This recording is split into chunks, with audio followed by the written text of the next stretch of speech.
luckily, fans do what Nintendo don't, and the fans have decided to upgrade a lot of classic Game Boy games to enhance them to be colored on the Game Boy Color.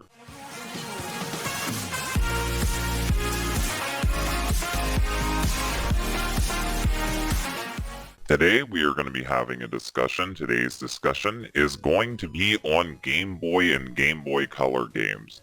Now, I grew up with the era that was transitioning from the Game Boy Color to the Game Boy Advance. So, I really liked when some of the later Game Boy games got color variants. Like some games were enhanced if you played them on Game Boy Color, but they also worked on the standard Game Boy. That always blew my mind, and I wondered why Nintendo didn't do this more. Because if you reissued the games but they were in color, people would have bought them twice. These games are iconic, and people definitely would have given you more money for an upgrade. Luckily, well, people were already buying Pokemon games 2 at a time, and there was little to no variations in those, really. So just having the same game but in color, people would have ate it up, absolutely. Very true. But luckily, fans do what Nintendo don't, and the fans have decided to upgrade a lot of classic Game Boy games to enhance them to be colored on the Game Boy Color. These games include Mario Land DX, which actually improves how the game plays, adds in Luigi, adds in more difficulties, sprite variations. It's crazy. It's more than just color. Super Mario Land 2 DX, which is just the original game but colored. It's already a good game.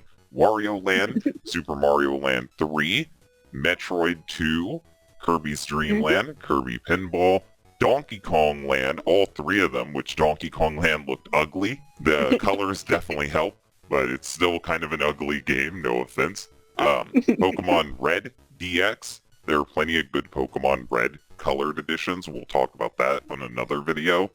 Balloon Kid, Alleyway, Bomb Jack, Dr. Mario, which it should have never been in black and white to begin with. It's a fucking color game. Exactly. Galaga and Galaxian, the King James Bible, my favorite Game Boy game.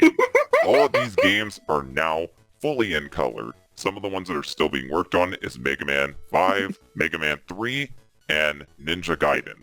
Those are some of the other games that are currently being worked on. A lot of them look really good. They just look like really aesthetic. But besides that, they've also have been making games that are even more enhanced than Nintendo enhancements. That being the Game Boy Color games that had enhancements when you hook them up to the Game Boy Advance. The games that they've enhanced this way is the Legend of Zelda, Oracle Ages and Seasons, Shantae, which is already a really good looking game, and apparently a Wendy the Witch game. I don't know why that one. Very, very odd choice there. Maybe they have someone they know that really wanted to see it improved. I don't know. It's a really weird pick, like you said.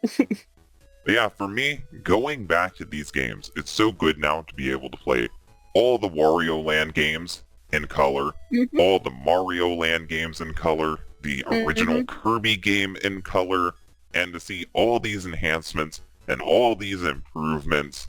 It helps so much because it's a really hard sell to get people to play old games now. It's hard to get people to play games that are 10 years old. If you can at least give them these old games, these going on fucking 30 to 40-year-old games, and you at least make them colored, it'll help a lot because not everyone wants to play a game in black and white or green or red.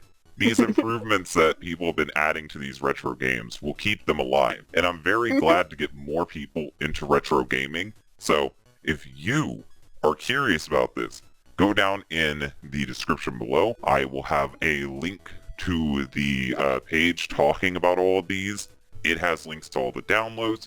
And maybe if I'm feeling like I'm not a lazy fuck today, I will make a custom download link where I've assembled all the ROMs. But if Nintendo hits me, that link will be gone. So if it's there, go for it. I'll put the games I like in it. If it's not, just go to the thread where Nintendo hopefully won't attack them.